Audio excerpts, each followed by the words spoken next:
দুর্গাপুজো অবধি আমরা বেশ কয়েকটা এক্সারসাইজ করছি, মানে প্র্যাকটিস করছি। তো বেশ কিছু পয়েন্টস আমি অলরেডি শেয়ার করে দিয়েছি।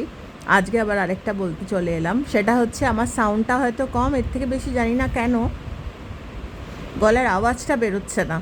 তো আজকে যেটা বলতে এলাম সেটা হচ্ছে আগামী পুজো অবধি, দুর্গাপুজো অবধি আমরা চিৎকার করে কথা বলবো না। এই হে হারে হারে হারে রে রে করে আবার উঠবো, এখান থেকে একটা হাঁক মেরে একটা কথা বলে দিই।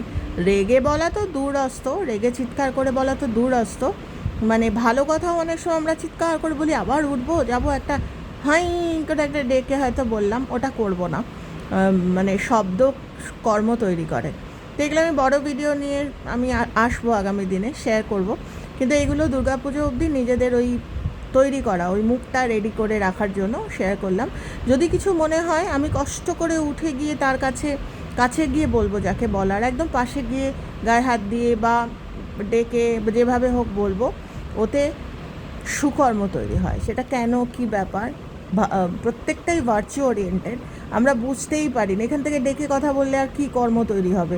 চিৎকার করে শব্দ মারাত্মক, শব্দের যে ভাইব্রেশন, সেটাতে যে কতটা লাইফ পরিবর্তন হয় সে আর কি বলবো। তো যাই হোক, আমরা চিৎকার করব না। যদি কিছু বলতে হয়, সে বাচ্চা হোক, স্বামী হোক, পরের লোক হোক, বস হোক, সাবঅর্ডিনেটসকে বলতে হোক, যেভাবেই হোক, আমরা চেষ্টা করব কাছে গিয়ে বলার, বা ফোন করে বলার, বা মেসেজ করে তাকে ডেকে আনার। কত রকম পথ আছে, কিন্তু আমরা চিৎকার করে ভাইব্রেশনটা পাঠাবো না ওইটা।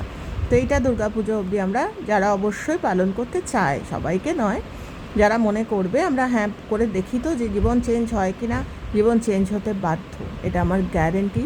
তবে হ্যাঁ, জীবন চেঞ্জ মানে কোটি টাকা আসবে কিনা বলতে পারবো না, কিন্তু ভিতরটা কিন্তু আগামী 2-3 মাসে অনেক পরিবর্তন হয়ে যাবে।